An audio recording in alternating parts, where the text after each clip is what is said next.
वैसे हाथ बहुत पसंद आया तुम्हारा।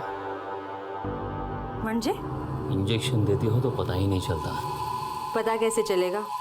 ध्यान तो कहीं और रहता है तुम्हारा। पता है तुम्हें? हाँ, सब पता है मुझे। कहाँ देखते हो, क्या सोचते हो, सब। वैसे ये मीठी मीठी बातें करने के अलावा और काम क्या करते हैं आप? बस एक छोटा मोटा रियल एस्टेट का कामकाज है। भगवान की दया से गरीब का पेट भर जाता है। भगवान आप जैसा गरीब सबको बनाए। आराम कीजिए। क्या कर रहे हैं आप? सोडा मतलब इरादा क्या है आपका? सोचता हूँ तुझे भी मेरे जैसा गरीब बना ही दो। अच्छा, क्राइम पेट्रोल सिटी क्राइम्स अध्याय के आज के एपिसोड में आप सबका स्वागत है। लोग शहर आते हैं बेहतर जिंदगी के लिए, लेकिन शहर की जिंदगी की अपनी जरूरतें होती हैं। यहाँ ज्यादा कमाई तो होती है, लेकिन खर्चे भी बढ़ जाते हैं। जो लोग कल तक कम सुख सुविधाओं में जीने के आदी होते हैं, शहर की चकाचौंध में उनकी सोच भी बदल जाती है, उनके सपने भी बदल जाते हैं, और उन सपनों को पूरा करने की होड़ में इंसान अपनी क्षमता से ज्यादा कमाना चाहता है। इसी चक्रव्यूह में उलझकर हम में से कुछ लोग अपना मानसिक संतुलन खो देते हैं, और कुछ किसी जाल में फंस जाते हैं या फिर किसी गैर कानूनी गतिविधि में उलझ जाते हैं। और हमारा आज का ये केस भी इसी तरफ एक इशारा है।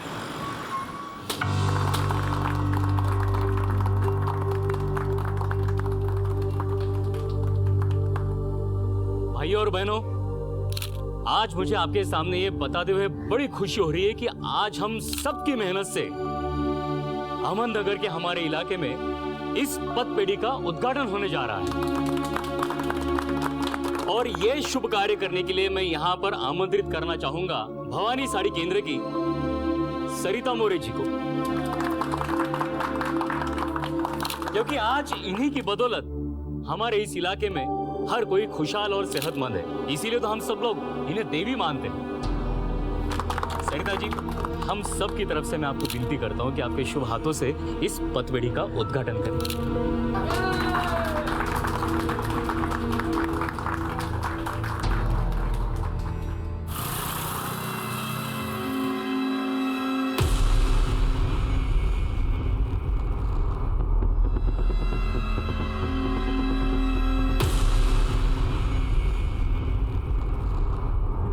देख शंकर, काम थोड़ा टेढ़ा है पर करना पड़ेगा। साहब, सीधे काम के लिए आप मुझे क्यों याद करते? बोला ना। हमें नहीं मालूम हम जो कर रहे हैं वो सही है या गलत। हो सकता है हमारा शक गलत साबित हो, इसीलिए इस काम को करते हुए बहुत सावधानी बरतनी पड़ेगी। एक छोटी सी गलती पूरे डिपार्टमेंट को बदनाम कर देगी, समझ रहे हैं? और इसीलिए ये काम हम तुम्हें सौंप रहे हैं। पर साहब, काम का है 7/12 काढायचा है कसं? म्हणजे कुंडली निकालनी है, उसके बारे में आगे पीछे। नमस्कार, आदाब।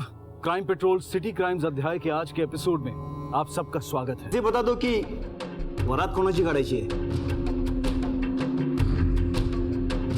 एक साड़ी की दुकान है।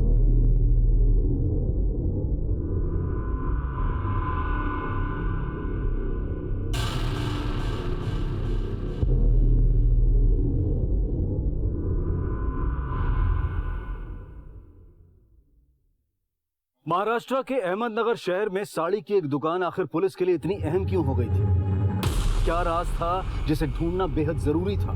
और वो कौन लोग थे जिन पर कार्यवाही करने से पहले पुलिस पूरी सावधानी बरत रही थी? हर एक चीज की कड़ी जांच की जा रही थी, लेकिन सही मायनों में ये तो इस कहानी का अंतिम चरण था। इस कहानी की शुरुआत तो बहुत पहले हो चुकी थी।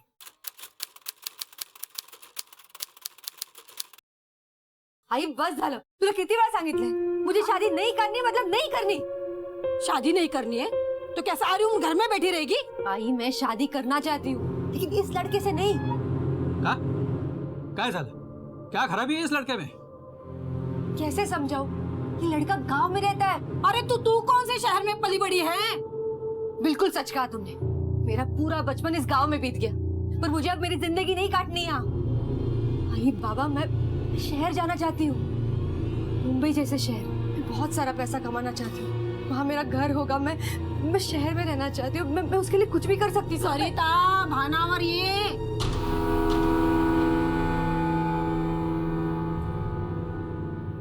देख बेटा, पैसों से हर चीज नहीं खरीदी जा सकती। अरे गृहस्थ भी कोई चीज होती है ना। नहीं आई, आज के तारीख में पैसा ही सब कुछ है। पैसा ही इंसान की औकात बनाता है। अगर ऐसी बात है ना तो नहीं है मेरी औकात। अरे नहीं है मेरी औकात तेरे लिए शहर से कोई ना बड़ा अमीर लड़का ढूंढ के लाने के लिए। लेकिन बाबा मेरी बात तो सुनिए। बस बहुत हो चुका है। अरे लड़के वालों को शगुन तक दे चुके हैं हम लोग। अगर फिर भी तुझे ये रिश्ता पसंद नहीं है ना तो हमारे लिए थोड़ा सा जहर लेके आ। बाबा जहर विष, जहर खा के मर जाते हैं, फिर तेरे दिल में जो आना है ना वो कर। अहो तो तुम्ही कुठे चाललात? अहो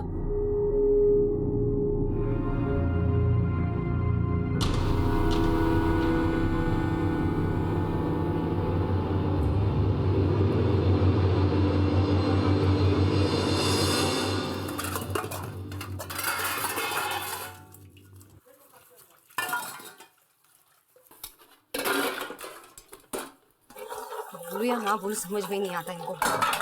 इसे समझो, ऐसे ही दिन काटने पड़ेंगे मुझे। काय झालं सरिता, क्यों इतना शोर मचा रही हो? तो और क्या करूं? एक मोबाइल फोन लाके देने कहा था तुमसे, 1 महीना बीत चुका है, अभी तक लाके नहीं दिया।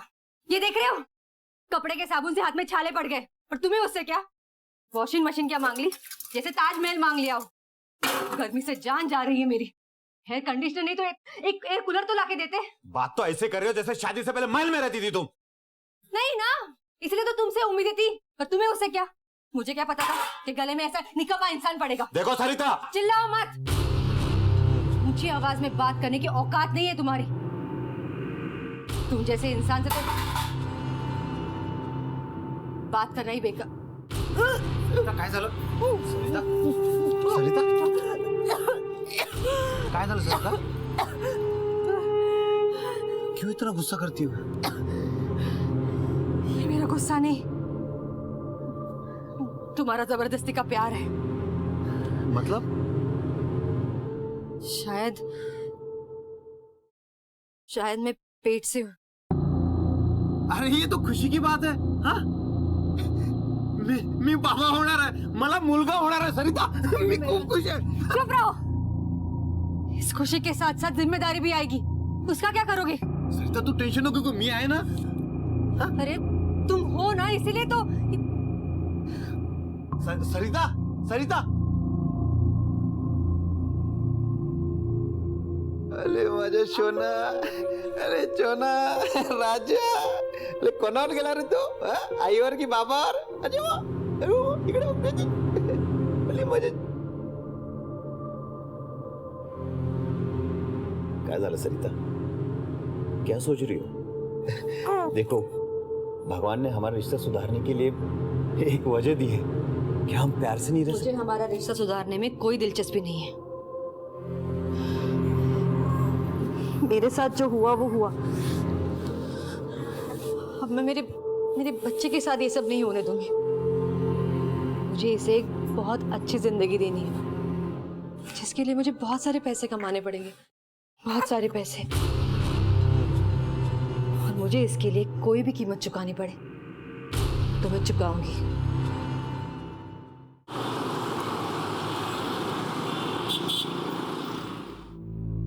ये देखिए, एकदम नई चीज है। अरे भाई जल्दी देना पेपर्स, टाइम नहीं है मेरे पास।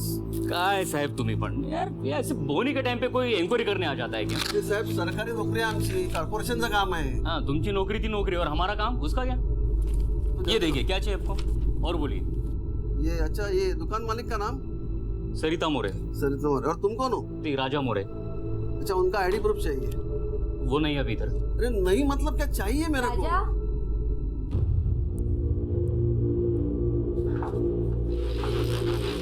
क्या हुआ? क्यों सुबह सुबह इन पर बिगड़ रहे हो? देखो ना, काम के टाइम पे इंक्वायरी करने आ जाते हैं। जाओ तुम अपना काम करो, मैं देखती हूँ। मैडम तुम्ही कौन? मैं सरिता मोरे।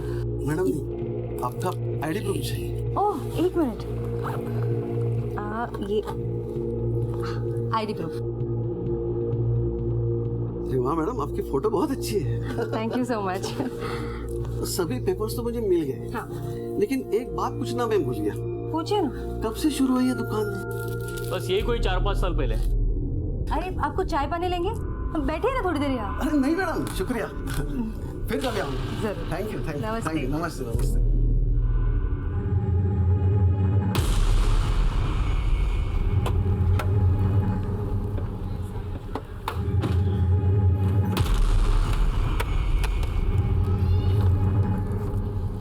कुलकर्णी, क्या खबर?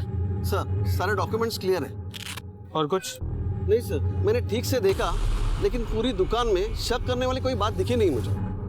कुलकर्णी, कई बार हम अपनी आंखों के सामने रखी चीज को भी पहचान नहीं पाते। इनके खिलाफ कोई तो ऐसा प्रूफ होगा जो हमें अब तक नहीं मिला। फिलहाल इन डॉक्यूमेंट्स की ऑथेंटिसिटी को वेरीफाई करो, देखो कुछ मिलता है। ठीक है सर। बीड़ जिले के एक छोटे से गांव में पली बड़ी सरिता सावंत को हमेशा से बड़े शहर का आकर्षण था। बड़े शहर की चकाचौंध में एक खुशहाल जिंदगी उसका सपना था। लेकिन यह जरूरी नहीं है कि हमारा हर सपना सच हो। जिंदगी कभी कभी हमारे सामने कुछ ऐसी पहेलियां लेकर आती है जिन्हें बूझना आसान नहीं होता। सरिता की जिंदगी भी किसी पहेली से कम नहीं थी। पिछले 10 सालों में उसकी जिंदगी में आए इस बदलाव का राज क्या था? और क्या ये साड़ी की दुकान ही सरिता का सपना थी? सरिता मोरे की कहानी ऐसे कई सवालों से घिरी थी और तभी अहमदनगर में ही इस कहानी का दूसरा अध्याय लिखा जा रहा था।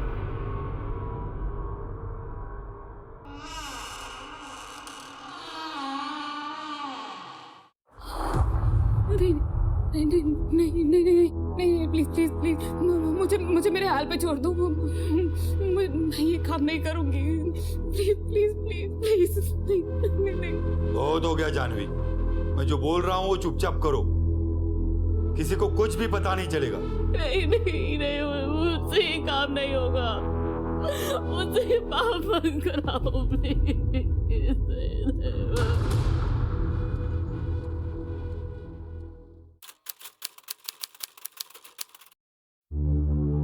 The number you are trying to call is currently switched off.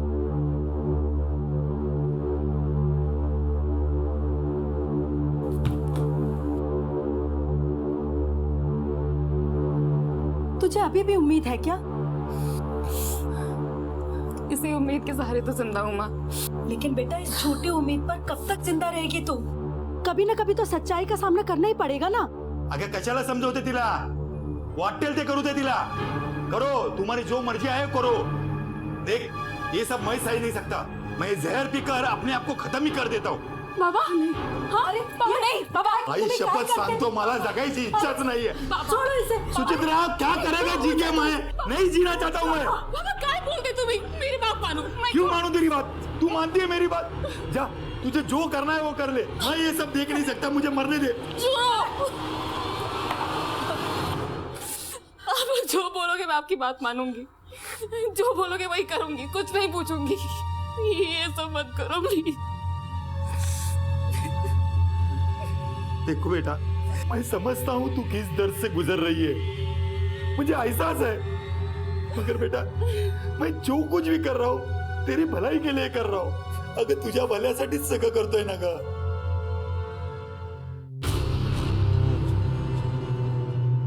आप बिलकुल चिंता मत कीजिए, तुमची मुलगी आता आमची जिम्मेदारी। हाँ, पर उसे कुछ होगा तो नहीं है ना? अरे काका, क्यों टेंशन लेते हो आप? हाँ, उसके साथ कुछ गलत नहीं होगा। हाँ, लेकिन मामला थोड़ा पेचीदा है, इसलिए किसी को कानों कान खबर नहीं होनी चाहिए। समझ गए ना आप? हाँ हाँ। एक काम करिए, 6,000 रुपये जमा कर दीजिए बस।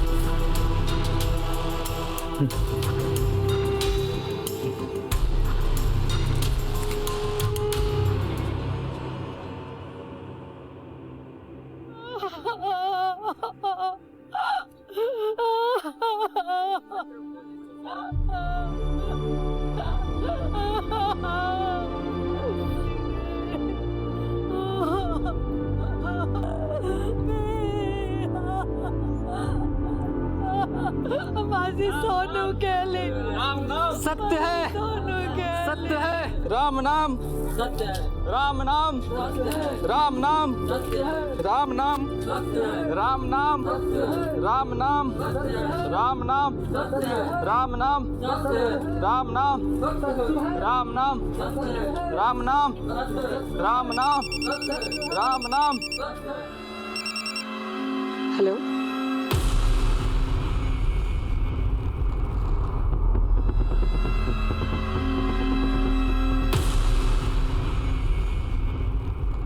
आखिर क्या हुआ था जाह्नवी के साथ?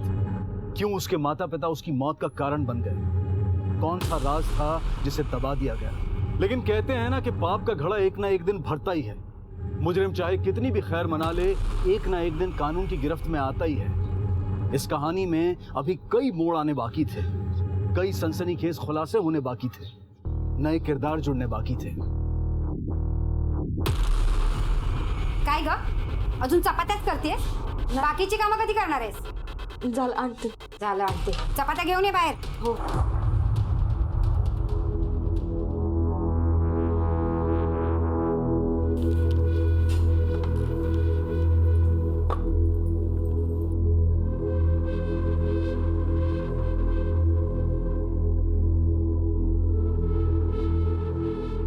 आई, सब्जी में नमक कम है क्या?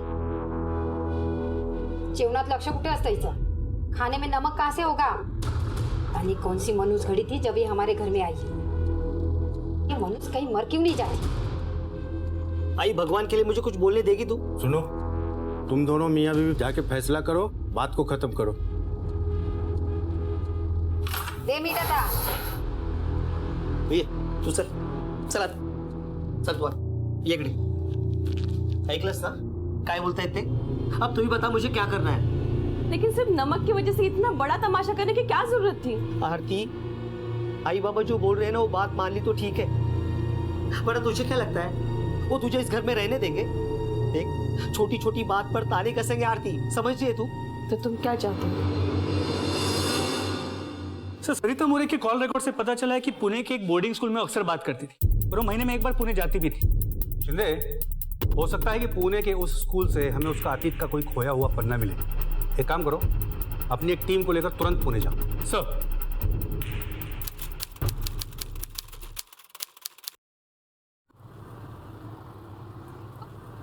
अहो, कुठे चाललोय आपण? तू चल तर. बहुत गलत काम किया मैंने, बहुत चिल्लाया तुम पर. यार मुझे माफ कर दे यार, पण काय करूं, आई भी ना बहुत किटकिट कर रही थी. तर मग आता काय करायचं? गलती की है तो सजा तो भुगतनी होगी ना. मतलब चल सांग. ये लो. हर बार मतलब पूछती है. चल तुला आज नवीन साडी घेऊन देतो. अरे वाह, आज बड़ा प्यार आ रहा है अपने माझी बीवी बायको पर. आहेच तशी. आइए सेठ, बैठिए बैठिए। हाँ सर क्या? हाँ, ये देखिए, ये एकदम नई चीज आई हमारी दुकान में, पहली बार आपको ही दिखा रहा हूँ।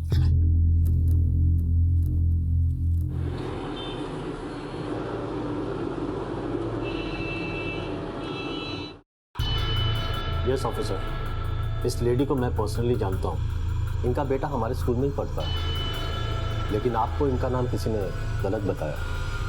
गलत नाम मतलब?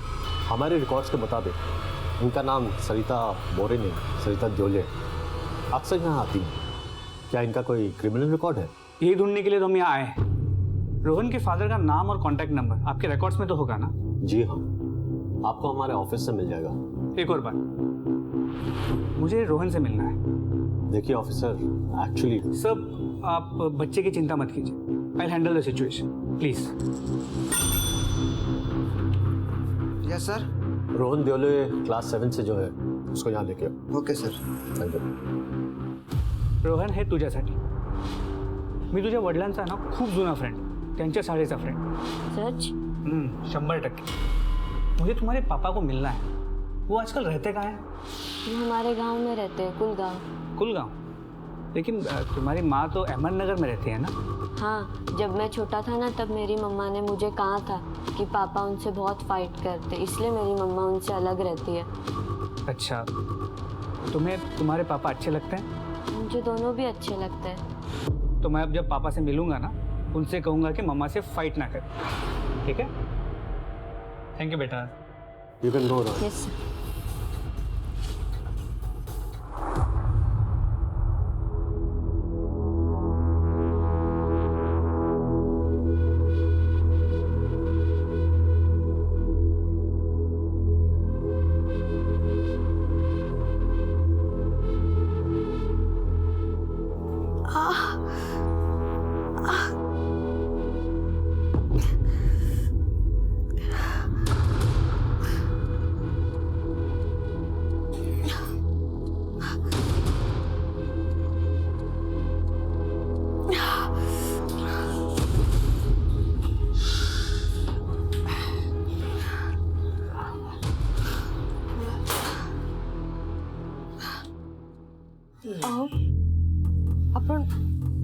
आपण तर दुकानात होतो ना, मग घरी कसं काय आलं? घरी कसं काय आलं?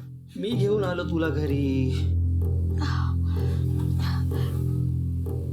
क्या क्या हुआ था मुझे? बस इकडे जरा मागे हो जरा, टेकून बस. सावकाश. हंसला? साड़ियाँ देखते देखते तुम्हें चक्कर आने लगा. वो अच्छा हुआ मैं वहां था, नहीं तो वही गिर जाती. मग तुला मी रिक्षात टाकलं आणि घरी घेऊन आलो.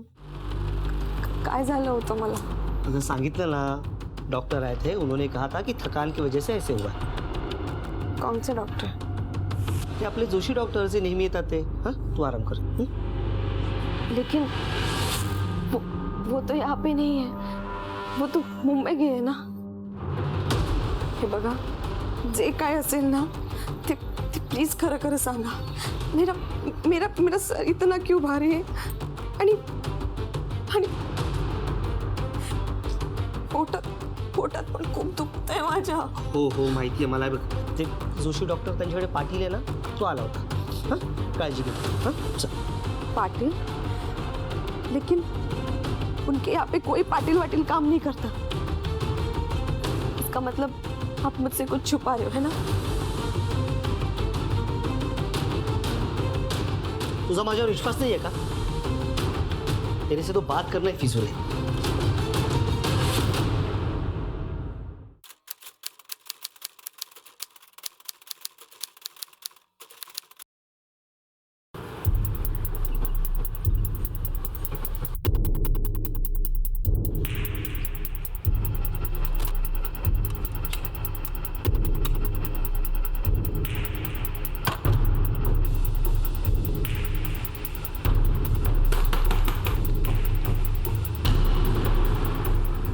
लाइट और फैन चालू है, मतलब घर में कोई तो होना चाहिए. चेक करो घर में. सर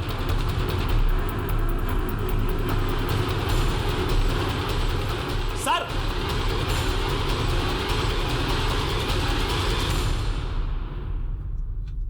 क्या हुआ ऐसे? मुंह से बहुत बास आ रही है, लगता पिया हुआ है.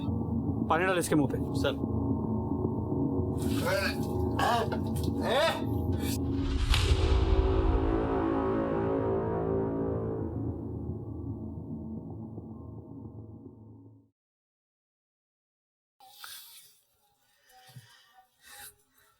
मेरी नई नई शादी हुई थी साहब.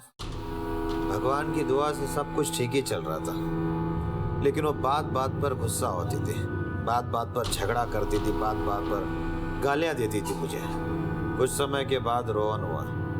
मैं बहुत खुश था साहब, लेकिन उसे खुशी नहीं चाहिए थी साहब. उसे साहब बहुत पैसा चाहिए था साहब, बहुत पैसा.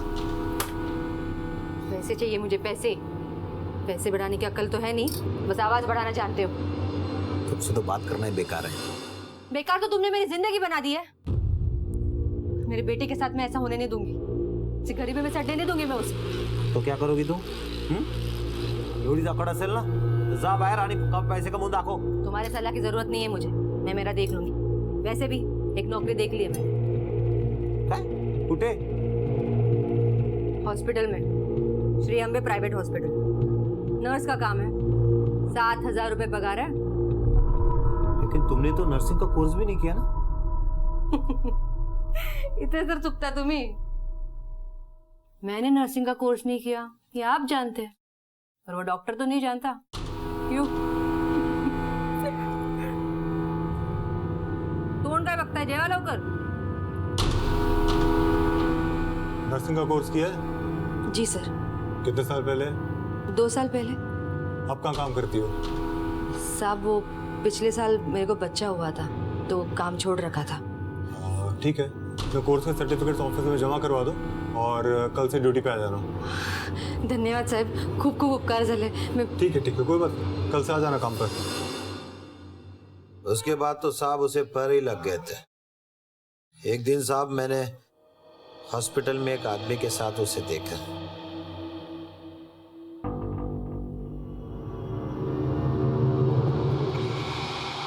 वैसे हाथ बहुत पसंद आया तुम्हारा.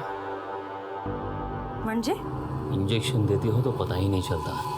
पता कैसे चलेगा? ध्यान तो कहीं और रहता है तुम्हारा. पता है तुम्हें? हाँ, सब पता है मुझे. कहाँ देखते हो, क्या सोचते हो, सब. वैसे ये मीठी मीठी बातें करने के अलावा और काम क्या करते हैं आप? बस एक छोटा मोटा रियल एस्टेट का कामकाज है. भगवान की दया से गरीब का पेट भर जाता है. भगवान आप जैसा गरीब सबको बनाए. आराम कीजिए. क्या कर रहे हैं आप? सोडा मला. इरादा क्या है आपका? सोचता हूँ तुझे भी मेरे जैसा गरीब बना ही दो. अच्छा, तो बना ही दीजिए.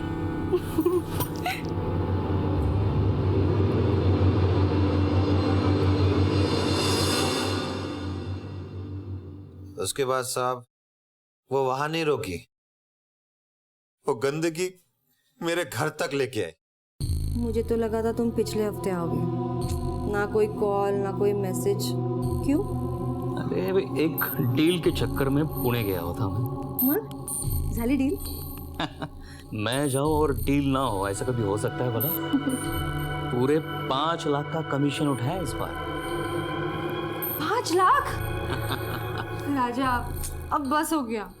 मैं ऐसे चोरों की तरह चुपके चुपके तुमसे नहीं मिलना चाहती. तो बताओ क्या करना है? मुझे इस घर से बाहर निकालो. मैं तंग आ चुकी हूँ. दम घुटता है मेरा यहाँ. वो इंसान ना ही खुद आगे बढ़ता है और ना ही मुझे बढ़ने देता है. तो छोड़ दो उसे. अगले हफ्ते आता हूँ. सच? तुम्हारी कसम. राजा. सरिता, तो यह है तुम्हारे पैसे कमाने का धंधा और तुम्हें? हाँ? संतोष क्या कर रहे हो? छोड़ो इसे. पहले मुझे शक था लेकिन अब यकीन हो गया. किसी के साथ तेरा चक्कर चल रहा है. अपना बोरिया बिस्तर बांध और निकल मेरे घर से. और दोबारा तुम्हारी ये मनुष्य सूरत मुझे मत दिखाना. देख.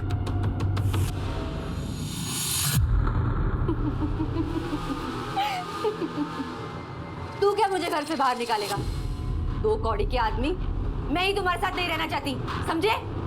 चलो राजा, चलो.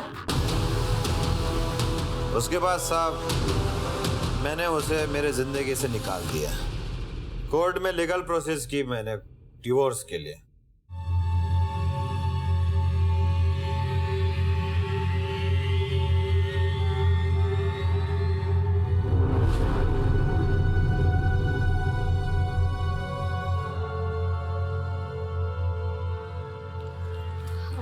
मैडम, साहब कुठे? साहब वहां है.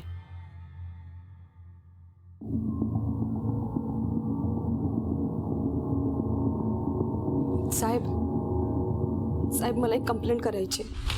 कसली कंप्लेंट? साहेब मेरे साथ कुछ गलत हुआ है. गलत हुआ? मतलब?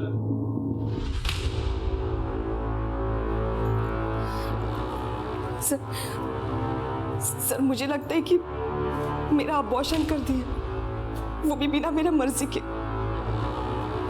देखिए, आप जो कुछ भी हुआ है हमें डिटेल में और साफ साफ बताइए. सर 3 महीने पहले डॉक्टर सावंत के पास गए थे. उन्होंने कहा कि मैं प्रेग्नेंट हूँ. मैं, मेरे पति, सास ससुर, हम सब खुश थे, लेकिन मेरे बच्चे के जन्म लेने से पहले एक टेंशन जन्म ले चुका था. आई तुला बोलो ना मी तिला समजावतो म्हणून. हे बघ चंदू, तू तुझ्या बायकोला काय ते समजाव. अगर इसने बच्ची को जन्म दिया ना तो इसे इसके बाप से 5 लाख रुपया लाने को बोल, वरना इसे और इसकी बेटी को घर से बाहर निकाल दूंगी मैं. लेकिन आई, मेरे बाबा इतने सारे पैसे कहाँ से लाएंगे? आधीच त्यांनी तुम्हाला 2 लाख रुपए दिले आहेत ना. मग बघ चंदू बघ, कैसी गिनती कर रही है.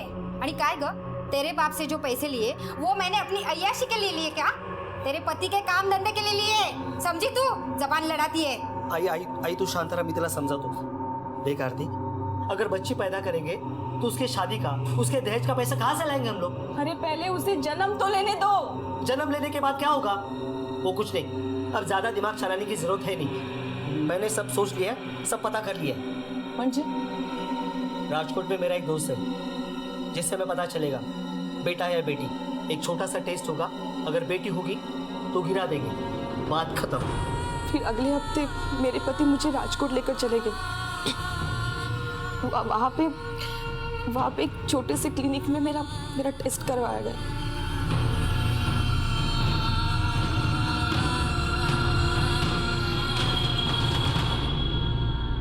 क्या हुआ डॉक्टर साहब?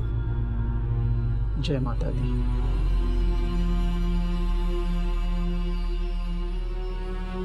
सर, मेरे पति और सास को लड़की नहीं चाहिए थी. लोगों ने उस वजह से मेरी जिंदगी का तमाशा बना के रख दिया था. और तो और उन लोगों ने मुझे बिना बताए मेरा अबॉर्शन करवाया.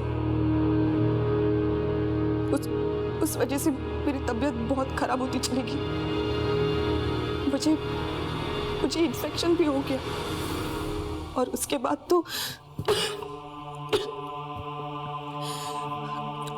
बाद तो लोगों ने मुझे मेरे मायके भेज दिया. आणि आता तर काय, माझ्या नवऱ्याने दुसरं पण लग्न केले. सर, ये मेरे रिपोर्ट्स जिंदगी बर्बाद करून टाकली होती त्यांनी माझी. और कहाँ हुआ था ये अबॉर्शन? सर, वो मेरे पति मुझे भवानी सहारी केंद्र में लेके गए थे.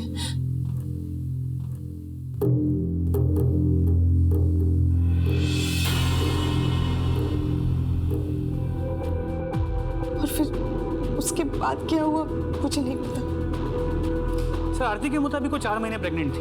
अगर ये सच है तो फिर एबॉर्शन इलीगल है, क्योंकि ना 2 मेडिकल ऑफिसर्स को कंसल्ट किया गया था और ना ही आरती की कंसेंट ली गई थी.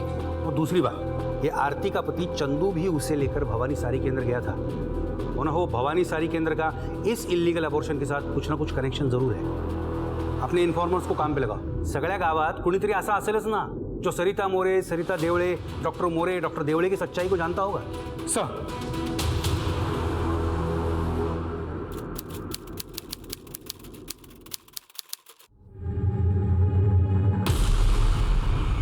अरे भाई सुनो, क्या हो रहा है?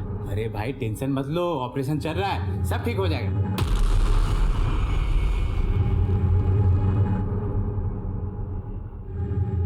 मैडम, क्या हुआ है?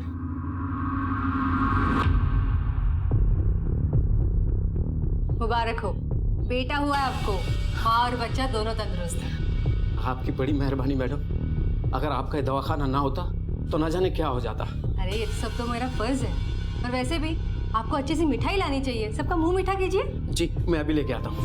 जी.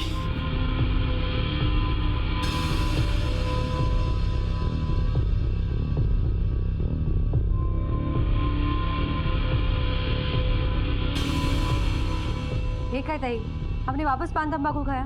मैंने आपसे कहा था ना, पान तंबाकू बिल्कुल बंद. अगली बार से अगर से पान तंबाकू खाया ना आपने तो इतना बड़ा इंजेक्शन दे दूंगी आपको. समझ गई? डॉक्टरनी मैडम, मुंह मीठा कीजिए. अरे दिनकर आओ, किस लिए? हमारे बेटे का रिजल्ट है, फर्स्ट क्लास से पास हुआ मेरा बेटा. अरे वाह, बहुत बहुत बधाई हो. पूरा लीजिए. नहीं बस. ये सब आपकी वजह से मुमकिन हुआ.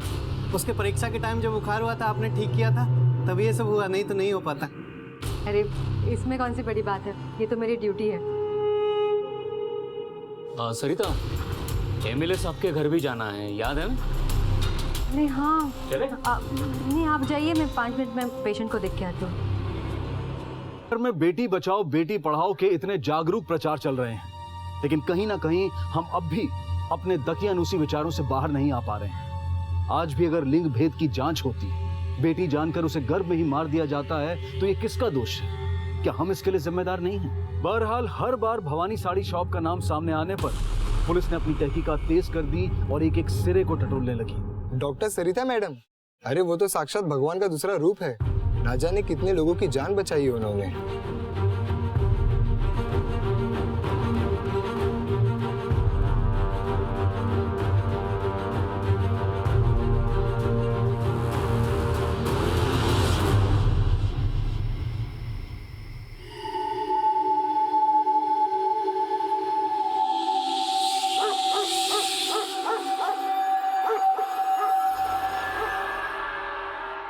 सर हाँ शिंदे, क्या है नई जानकारी? सर गांव में बहुत लोगों से बात की, गांव के लोगों के मुताबिक तो वो भगवान है, उसने कई लोगों की जान बचाई। कहीं नहीं, गांव वालों का भरोसा जीतने की कोशिश है ये, ताकि किसी को शक ना हो। सर इसके अलावा सत्यम क्लिनिक के वेस्ट से हमें लीड मिली है। सर ये देखिए बिल्स, होम साइड डिस्ट्रीब्यूटर के बिल्स है, दवाइयों का डिस्ट्रीब्यूटर, इसी के यहाँ से सारी दवाइयाँ आती है। लेकिन सर बिल सत्यम क्लिनिक के नाम पे नहीं होते, बल्कि लक्ष्मी मेडिको के नाम पे होता है। अगर इनकी खुद की क्लिनिक है तो ये लोग दवाइयाँ दूसरे के नाम से क्यों लेते हैं? तो हैरानी की बात यह है कि सत्यम क्लिनिक से करीब 12 किलोमीटर दूर लक्ष्मी मेडिको नाम की एक दुकान भी है। हमने वहाँ भी पूछताछ की, लेकिन उन्होंने बताया कि उनके यहाँ की दवाई तो किसी और ही डिस्ट्रीब्यूटर से आती है। शिंदे, उछला या होम साइड डिस्ट्रीब्यूटरला, शायद वही इन लोगों से मिला हुआ है। साहेब, मी देवाची शपथ घेऊन सांगतो, मुझे इस चक्कर के बारे में कुछ नहीं पता। तुम्हारी एजेंसी से एक फर्जी दुकान को दवाइयाँ बेची जाती हैं। ऑर्डर फॉर्म पे सिर्फ डॉक्टर का नाम लिखा है, रजिस्ट्रेशन नंबर भी पूरा नहीं है। बिना ये सब कुछ देखे तुम डिलीवरी भी दे देते हो और अब कहते हो कि तुम्हें कुछ पता नहीं है।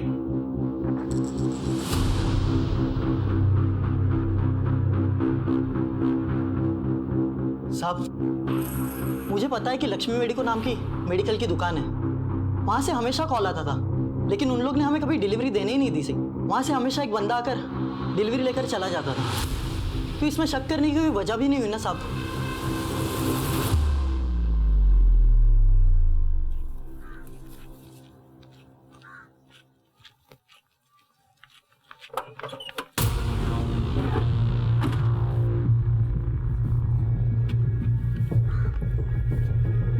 क्या हुआ सर? यही तो हमें भी जानना है कि क्या क्या हुआ है। देख यशवंत, तू बाल बच्चे वाला आदमी, अगर कुछ गलत हो गया तो तेरे अस्पताल के मालिक तो बड़े बड़े वकील कर लेंगे, शायद छूट भी जाएंगे, लेकिन तेरा क्या होगा? तू तो सीधा अंदर जाएगा और तेरे बाल बच्चे तो रास्ते पे आ जाएंगे। सपोज सर, मैं सच बोल रहा हूँ, मैं वहाँ बस काम करता हूँ, वो लोग जो कहते हैं वही करता हूँ, इसके अलावा कुछ नहीं करता हूँ सर। यशवंत, ये मैं जानता हूँ, कोर्ट में तुम्हारी ये बात कौन सुने? तुम तो 5-7 साल के लिए अंदर चले जाओ। अरे नहीं साहब, मुझे बचा लो, आप जो बोलोगे सो करने के लिए। तो अच्छा एक बात बताओ, इस सत्यम क्लिनिक में कभी किसी की मौत हुई है या फिर कोई परमानेंटली अपाहिज हो गया हो? कुछ याद है तुम्हें? कुछ याद है तुम्हें?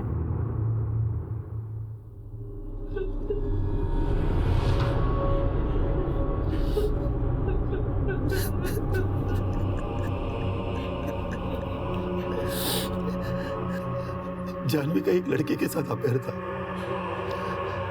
हमें भी उस लड़के से कोई आपत्ति नहीं थी, मगर जैसे ही जानवी की प्रेग्नेंट होने की खबर आई, वो लड़का किसी को बगैर बताए कहीं चला गया। जानवी ऑपरेशन करने के लिए तैयार नहीं थी, उसे यकीन था कि वो लड़का लौट आएगा, मगर वो जब नहीं आया तब हम टूट गए और फिर हमने वो सत्यम क्लिनिक में जाकर चुपचाप ऑपरेशन करने का फैसला कर लिया। लेकिन जानवी की मौत कैसे हुई? पता नहीं साहब, शायद ऑपरेशन के टाइम पे कुछ हुआ होगा, हमें तो सिर्फ लाश ही मिली। तो आपने वहाँ डॉक्टर से कुछ पूछा नहीं? पूछा था, मगर उन्होंने हमको धमकी दी। हमें कहा ये बात अगर किसी को कही दी तो ये बात फैल जाएगी और तुम्हारी इज्जत तो जाएगी, पर से पुलिस के चक्कर में फंस जाओगे। तो हम डर गए साहब, इसलिए हमने किसी को कुछ नहीं कहा। आपने ये सत्यम क्लिनिक ही क्यों चुना? 6,000 में काम हो जाता है, सस्ता भी है, उसका नाम भी बड़ा था। लेकिन साहब हमें क्या पता था हमारी बेटी। सर, जानवी के माता पिता ने स्टेटमेंट दे दी है। इसके अलावा ये कुछ बर्थ सर्टिफिकेट की कॉपीज है जो हमने कॉर्पोरेशन से मंगाई थी, जो डॉक्टर मोरे ने इशू की, और ये सभी फर्जी है।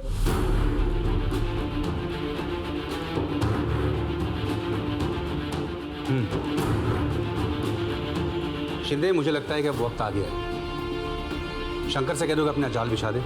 वरात कोणाची काढायची? एक साड़ी की दुकान।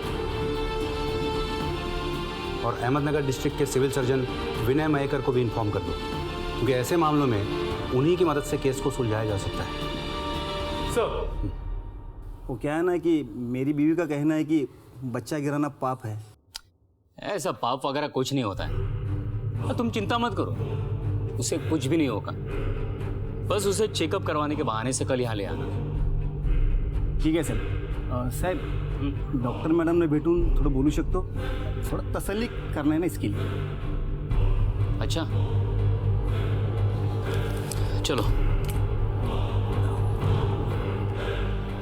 साहेब, काय घबरायचं कारण नाही ना? अरे नहीं, काय घबरताय तुम्ही? नाही, तीसरी बार है ना इसकी. अरे ऐसा कुछ होता नहीं, हमने कई बार किया ये. चल सरिता, ये सुधाकर है. नमस्कार मैडम. बात हो गई इनसे, लेकिन आपके मुंह से सुनना चाहते हैं. मैडम, कोई प्रॉब्लम तो नहीं होगी ना? अरे नहीं, आप बिल्कुल टेंशन मत लीजिए. देखिए, आप सिर्फ अपने पत्नी को कल सुबह 8 बजे यहाँ लेकर आइए, बाकी आपका पूरा काम हो जाएगा. हेलो सब शंकर बोलतोय. हाँ बोल शंकर. साहेब, आधा काम तो हो गया. ठीक है. शिंदे, डॉक्टर मयेकर को इन्फॉर्म कर दो कल सुबह 8 बजे. सर.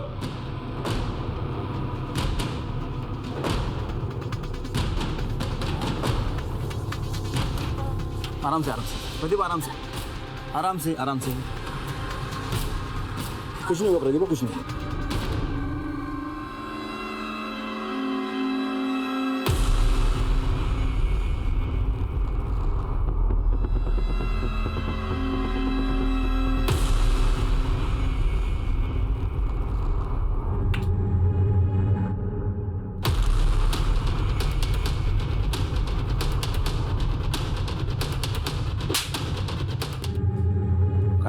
अंदर. एक मिनट, जो जहां है वैसे ही रुकिए. ये क्या बदतमीजी है? यहाँ सर्जरी चल रही है, आप ऐसे अंदर नहीं आ सकते. बाहर जाइए. देखिए, ये कोई पेशेंट नहीं है, ये हमारे डिपार्टमेंट की लेडी कांस्टेबल है, कांस्टेबल अनीता. क्या? Thank you Anita. Welcome sir. और ये डिस्ट्रिक्ट सिविल सर्जन है, और हाँ, असली है. इन्हें इनका काम करने दीजिए.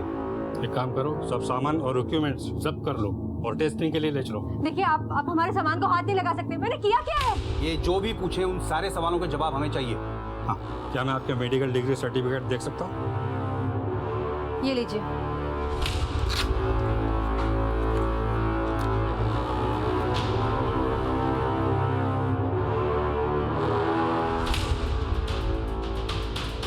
सर, ये सारे सर्टिफिकेट फर्जी हैं. शिंदे, यहाँ के सारे लोगों को हिरासत में ले लो. चलिए मैडम, अब आप अपनी प्रैक्टिस जेल में चल के करिए.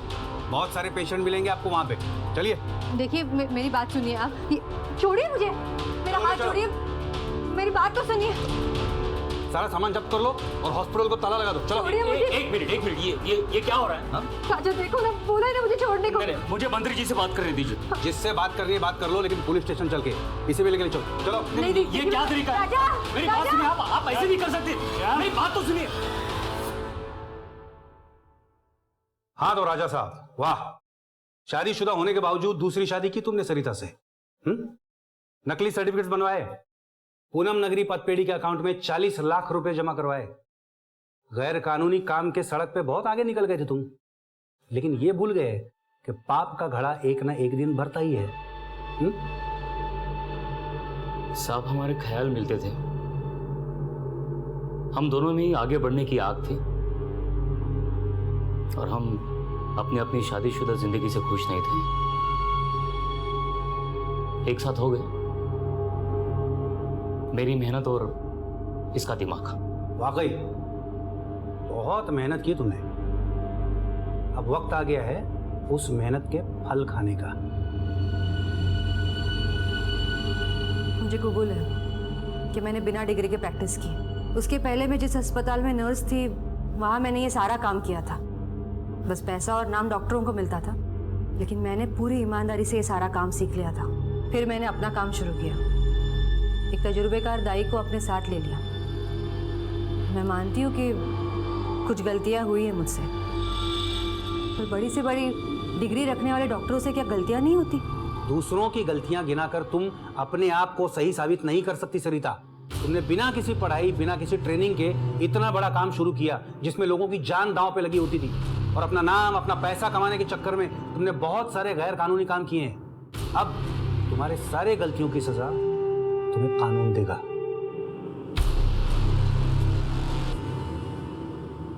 ये जरूरी नहीं है कि हर डॉक्टर फर्जी हो, लेकिन जब सवाल हमारी जिंदगी से जुड़ा हो तो सावधानी बरतना और जानकारी हासिल करना हमारा हक है, जिसे हम अक्सर अनदेखा कर देते हैं। और इसी का फायदा उठाते हैं सरिता और राजा जैसे लोग, और कई मासूम जिंदगियां इस दुनिया में आने से पहले ही खत्म कर दी जाती हैं। सिर्फ पहनावे और रहन सहन में बदलाव लाने से कुछ नहीं होगा, अपनी पिछड़ी हुई मानसिकता और सोच से बाहर आना जरूरी है। इसी विचार के साथ अब मैं अनूप सोनी आपसे विदा लेता हूं।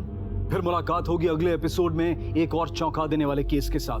तब तक अपना और अपने परिवार का ख्याल रखें और देखते रहें क्राइम पेट्रोल सिटी क्राइम्स। सबक एक को सीख हम सबको। जय हिंद।